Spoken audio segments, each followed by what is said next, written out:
అందరికీ నమస్కారం. వందే మాతరం 150 సంవత్సరాల సందర్భంగా ముఖ్యాంశాలు. వందే మాతరం పాటను బంకించంద్ర చటర్జీ 1875లో రచించారు. ఈ కవితను ఆయన ఆనందమఠం నవలలో సంస్కృతం బెంగాలీ మిశ్రమంలో పొందుపరిచారు. ఆనందమఠం నవల 1882లో ప్రచురించబడింది. భారతమాతను దేవీ రూపంలో ఆరాధించి దేశభక్తిని ప్రేరేపించడమే దీని ముఖ్య ఉద్దేశం.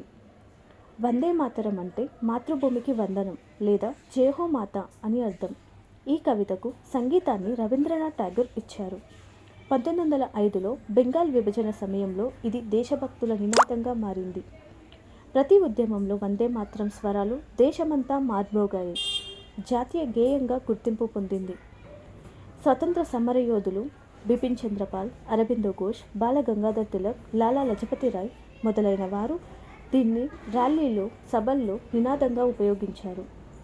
1896లో కలకత్తా ఇండియన్ నేషనల్ కాంగ్రెస్ సమావేశంలో ప్రథమంగా రవీంద్రనాథ్ ఠాగూర్ వందే మాతరం పాడారు.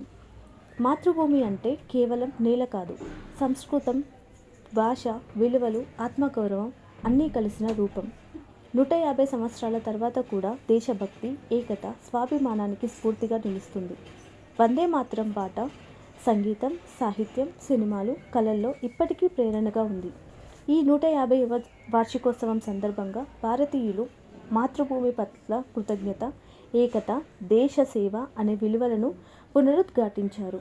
వందే మాతరం జాతీయ గేయం మాత్రమే కాదు, అది భారత మాత యొక్క గానస్వరం. అదేవిధంగా నాతోటి ఉపాధ్యాయులందరికీ శుభోదయం.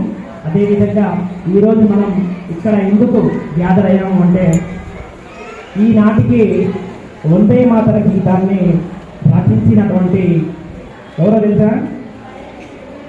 ఎవరు?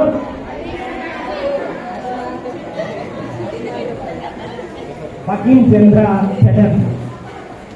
ఆయన మనకి వందే మాతర గీతాన్ని రచించి 150 సంవత్సరాలైన సందర్భంగా మనం ఆయనని గుర్తు చేసుకుంటూ, అదేవిధంగా అలాంటి వారిని గౌరవించుకోవడానికి గుర్తుగా ఈరోజు వందే మాతర గీతాన్ని మన యొక్క పాఠశాలే కాకుండా భారతదేశంలో ఉన్నటువంటి పాఠశాలలన్నీ కూడా ముక్త కంఠంతో, అంటే ఒకే విధంగా ఒకే టయానికి ఈ యొక్క వందే మాతర గేయాన్ని ఆలపించాలని చెప్పేసి మన ప్రధాని అయినటువంటి నరేంద్ర మోదీ గారు చెప్పడం జరిగింది.